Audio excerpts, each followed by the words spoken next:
Hi, I'm Rob, and this is Gems of War. Guild Wars is back. Woohoo! Love Guild Wars, so really happy to be playing it again. And it's Green Day on day one. This can be a pretty tough day because quite often on Green Day you're going to come up against Savage Hunter teams, which are really nasty. They do stacks of skull damage to green based teams, and sometimes the game starts up and it set the opposition up so they can get them skull hits, and there's nothing you can do about it. Sometimes you can get smashed and it was completely out of your control, so you have to kind of hope that that situation does not arise. So War 1, going for my standard green team. I say standard green team, so I have switched it around a little bit.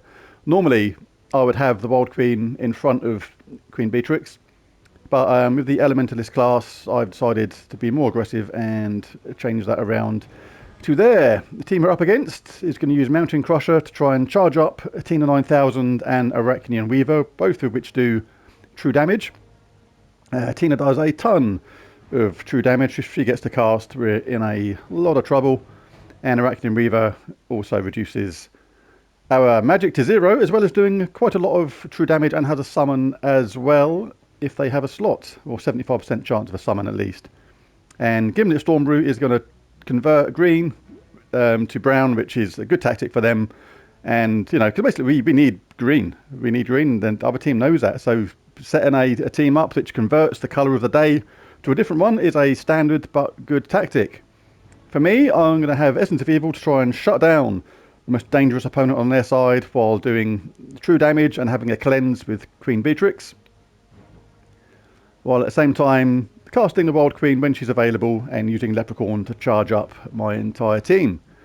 I've gone with Elementalist class on this because I love the way the Entangle works and the freeze and everything on that third straight. Really handy. All you need is a couple of 4 matches somewhere along the line and we can actually shut down a lot of the team and stop them doing a lot of damage. Essence of Evil is really useful on this as well because basically that has all those things that that third trait does with Elementalist, but it also does everything else as well, like silence. Silence is really important. It actually stops people casting a spell completely. So that's going to be my strategy. I have incentives. I have a cup of tea by my side. I have 5 custard creams, my second favourite biscuit. And next to them is a milk chocolate hobnob. Basically, I'm allowed 1 custard cream per battle that I win. If I win all 5 battles, go 5-0, I can then have that milk chocolate hobnob. This is the prize that awaits me. So, alright, banner wise, I went for +2 green, +1 purple, -1 red. That makes no sense for this one. Like I said, we're in the Elementalist class. I've got all the main 3 there. And on the talent trees, I've gone for Snap Freeze, so we freeze somebody at the start. Insulated, so we're immune to frozen ourselves. Stone Circle, all brown allies gain 3 armor. Don't think that one actually really matters, but none of them do, and I don't particularly want a Dust Storm. Rock Solid, submerge a... Hey, what? I was going to say, Rock Solid, gain a barrier when matching brown gems is really useful. And Lightning Strike, explode 1 yellow gem on 4 or 5 gem matches. And Fortitude, immune to stun, poison, disease, death mark, lycanthropy, and devour. So, come on! Guild Wars is back! Yes!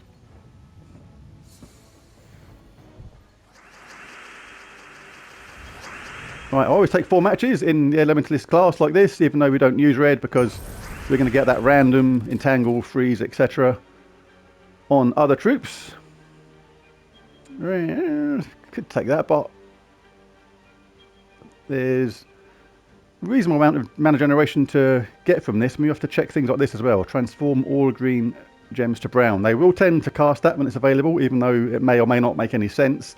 So first, I'm going to have a little look around and see what that actually converts, because if it converts it to in my favour, which at the moment that might do, because that's going to leave me a 4 match, then if it doesn't match anything elsewhere, then I will happily let them do that. And I can't see that they're going to get any benefit from that whatsoever.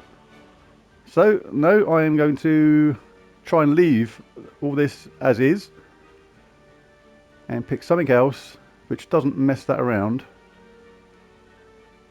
So they cast that and basically leave me that 4-match on the brown afterwards. So I'm going to take that. And they've set me up lovely. Thank you very much. And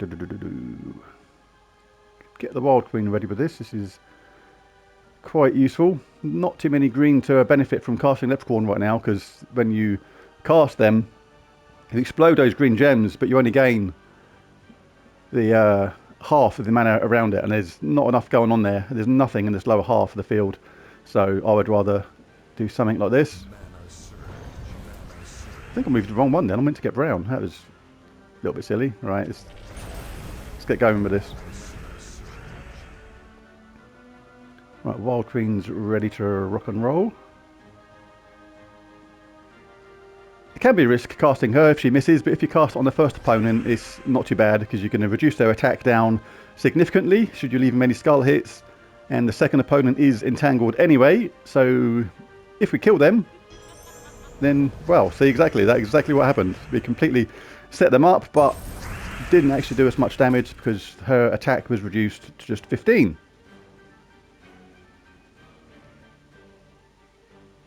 When they're only doing 15 damage, it's often a good tactic to let them have that. The AI does tend to take skull hits when offered. So you can actually pick something else sometimes and charge up the rest of your team and deliberately leave them that. So it's only 15 damage, we're not worried about that. But now we can cast Beatrix and hopefully we get a couple of 4 matches and start. Oh, that didn't work out fantastic, but we did manage to get the extra turn. This is where Leprechaun's really good, because with this Wish gem there, if we can get Leprechaun charged up, that can be an absolute game changer. Right, I'm just trying to see elsewhere if I can get anything as an extra drop after this green, but not really seeing it. And there's quite a lot of brown there, so that is going to charge up a Reckoning Weaver a fair amount. It's not a lot of benefit to me taking brown. If I take that green to there, that's going to drop that one to there. What I don't want is to leave him any chance of a 4-match.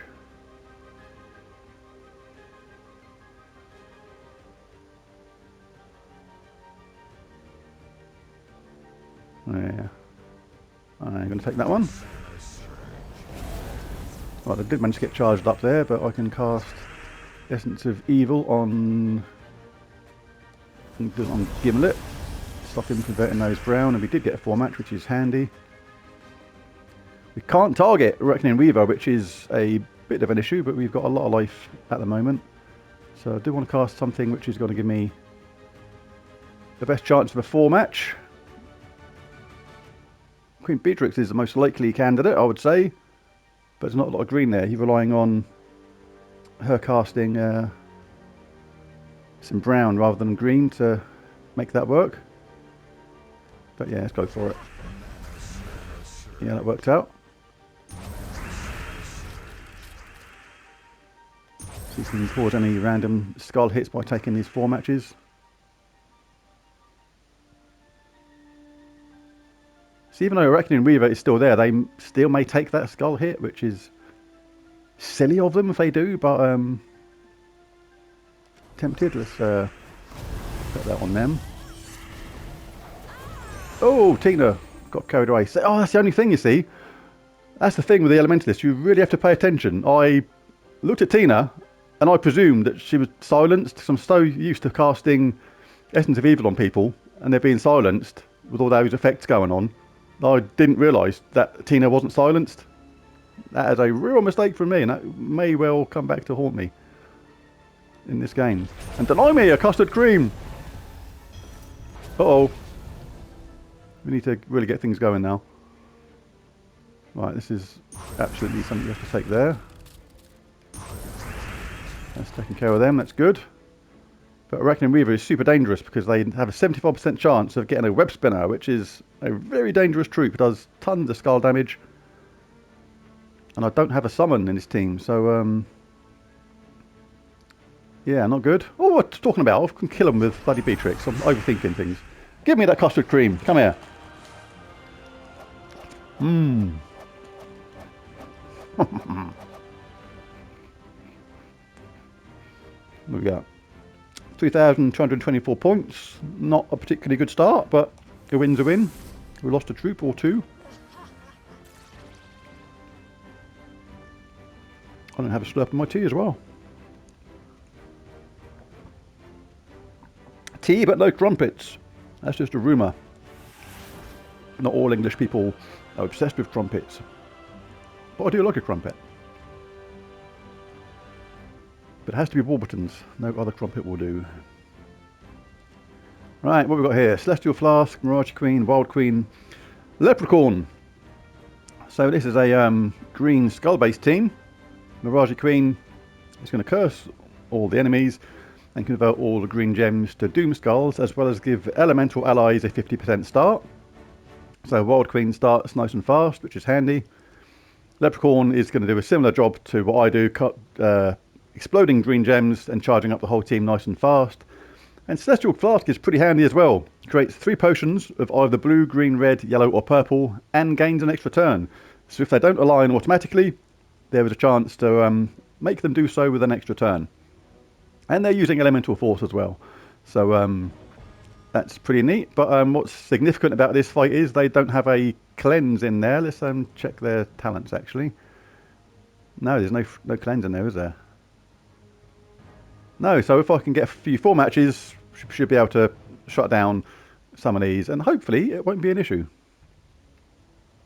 So, yep, same team. Let's dive straight in.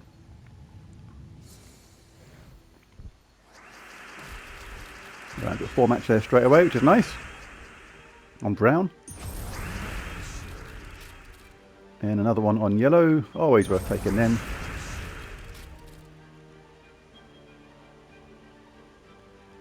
This is a nice start. Cannot complain about this start.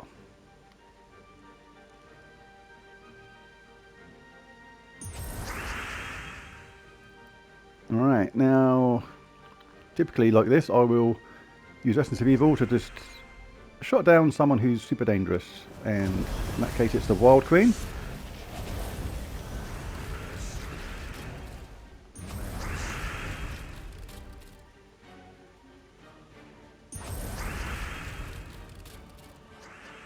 Now let's the good thing about casting Essence of Evil on people first is it magnifies the damage by Wild Queen and Queen Beatrix. I am going to cast Queen Beatrix now because I like the way the gems are on the brown. There's a high chance of a 4 match there somewhere, and it did work out one way or another. Now there's no one to steal the attack from with Wild Queen, with everybody entangled, etc.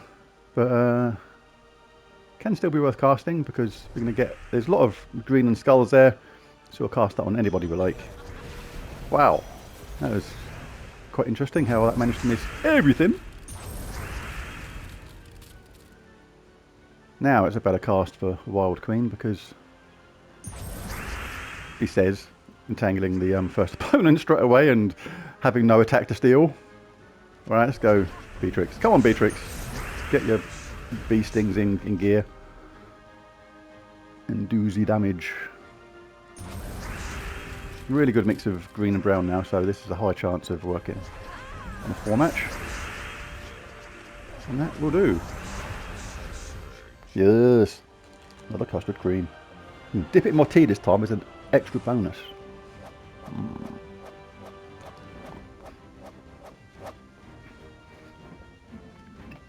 Sorry about the munching sounds. If it's distracting, I have no idea why I'm doing this. I'm in a really weird mood today. Right, expecting Savage Hunter teams at any moment. And just by magic, there it is. So, Savage Hunter, in case you're not familiar, the 3 traits are what actually makes this thing hideous, and the spell is pretty bad as well. Deals damage with a 50% chance to hit the wrong enemy. If the enemy uses green, which we all do, deals triple damage. So it's absolutely vital to try and shut that thing down. And the traits are pretty cool too. Place Hunter's Mark on enemies when doing skull damage. Deal double skull damage versus green enemies. and become enraged when enemies die. So we absolutely need to shut this thing down. But the trouble we have with this kind of thing is, even if we do that straight away, Sister Superior starts with full mana and cleanses all allies. So basically we need to actually get both of these shut down at the same time. We need to shut down Sister Superior so she can't cast that spell, and cleanse Savage Hunter. So we need a little bit of luck at the beginning of this, because Apothecary is going to transform a selected colour to brown and cleanse as well. So yeah, they've got cleanses all over the place on this side, as well as creating a load of skulls with the Riving Staff. So yep, we need a little bit of luck on our side for this, because if it starts off in a way which is uncontrollable, this can blitz through our team in no time at all, and we've got at least one entangle straight away, and we've got another one with a purple. So this is where it's quite important to take the things in the right order. I wouldn't take that one first, because that can cause something to drop down, which can change that and make that disappear. It's far less chance to not change that by taking that one first, and we've created a 5-match with the other side. Important thing to remember is, which I forgot on the last team, they're entangled, but they're not silenced. And we still haven't got the entangled on the ones we needed. We needed that to go on. One of these, it's gone on these two. We needed that to go on Savage Hunter, really. Because we're already in a bit of bother. I know, can we drop that down to there? Nope. Because there's skull matches on this side and this side, and there's no point casting that onto Savage Hunter, because they're just going to cast Sister Superior, cleanse them, and then take a skull hit, and they're going to do triple skull damage. So that is a lot of damage. Can take a risk and cast Leprechaun, because that is going to mess them skulls up. That's going to destroy the green here, which is going to destroy those skulls, and that one down there. So I think that is the best bet, otherwise we are 100% going to get hit with a Skull Bash.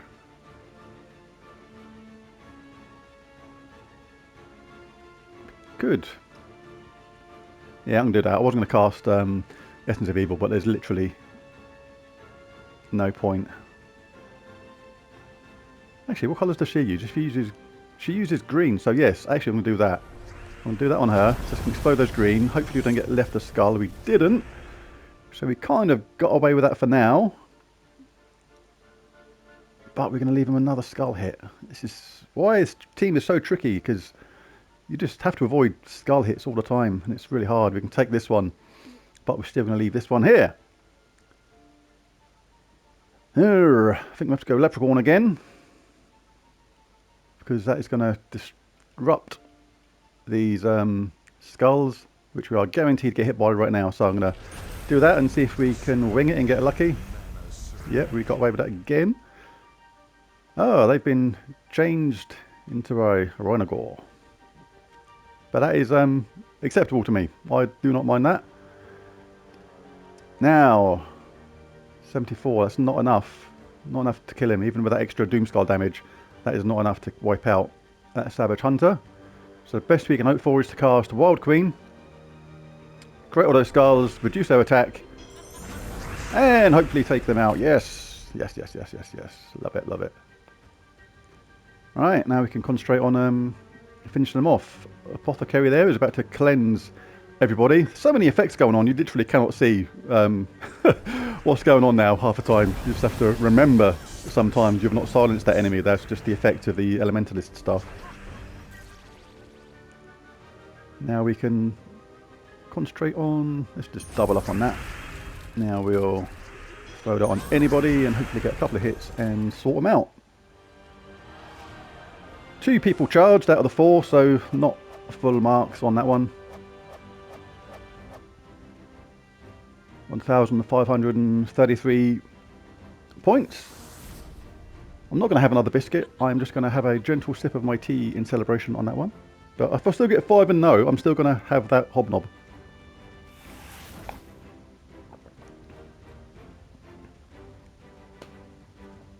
Alright. It's going to be another Savage Hunter team. No, it's this one again. Alright, interesting. Let's have another go. And we have a 4-match green straight away. Excellent. Well, let's check around for potential 4 matches elsewhere. Sometimes they're not always obvious straight away. Now there's a lot of green there, so I would rather the AI didn't have them and I would have them myself. Thank you very much. And we got a extra turn 2. Now, who should we shut down? Let's throw that on. Hey, we've got a wish gem.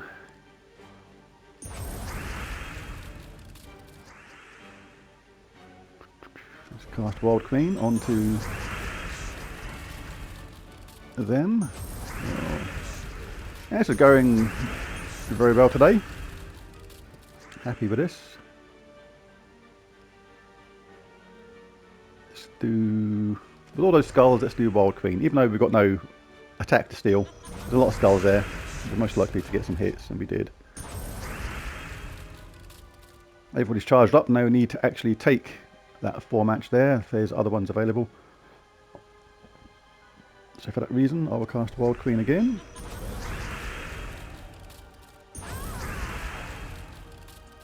Show damage 114, not enough to outright kill. But we may get an extra turn, so I'll do that. And we did. And yeah, let's charge up Wild Queen and see if we can finish them off. Yeah, nice. 3 out of 4 charged.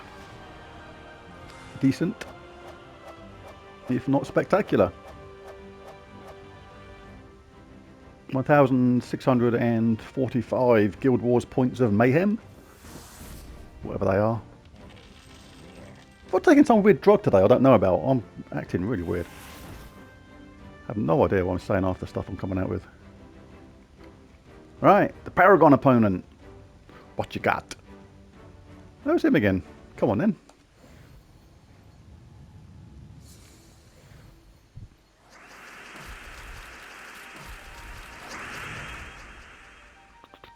No immediate 4-match. No, I'm not going to take that. That's going to set him up on a 5 mana surge brown if I take that. So don't automatically always take what the AI offers you. It's sometimes just trying to set you up or set the opposition up. There's a lot of green there, really nicely spaced out. So I'm going to cast that and see what happens. Oh, they've got Wild Queen charged up already. That happened rather fast. Right. Not a lot of green there, not a lot of skulls, so unless they get really lucky, that shouldn't be too bad. Just checking around to make sure I can't generate a 4-match from anywhere. That brown is technically the best one, because if a blue drops first down into there, we will get a 4-match from that. But I do like green, so I'm going to take the green one instead. And I'd say we got away with that. Get the cleanse with Queen Beatrix. Now we need to silence somebody and stop them casting and give them death mark and everything. We'll put that on the hero because that protects us from any potential skull damage at the same time. Come on, B, do your stuff. Alright, with the first one entangled, that makes the Mirage Queen not particularly dangerous. So now I'm going to cast this on the Wild Queen because I've just remembered she wasn't actually silenced and now she is. Right, let's do Beatrix or Wild Queen. Or no, just I'm going to put that onto them as well. Because now I've killed them, that's important to make sure these stay entangled at the same time. Now we can go wild with the rest of our troops. No need to collect that 4-match, we're already fully charged up. Select that anyway because we want to have full mana if we can. But it's important to win quickly as well, so we'll do that and hopefully get a bash, but we didn't get a bash. So they're now about to be bashed. Can remember the skull hit now, or If you cast Essence of Evil, we may generate a load of green.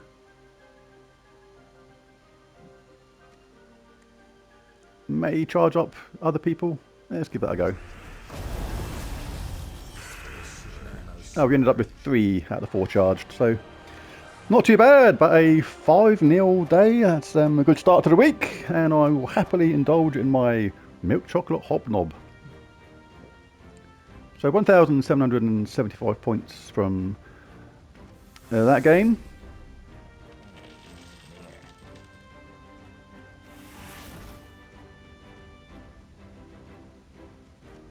So, where was I? I was in Herald, so 9,563 points there. So, a reasonable start, and there's the team I used for my Guild Wars, and if you want to use it, then feel free and let me know how you do. Thanks for watching, see you again next time, bye for now.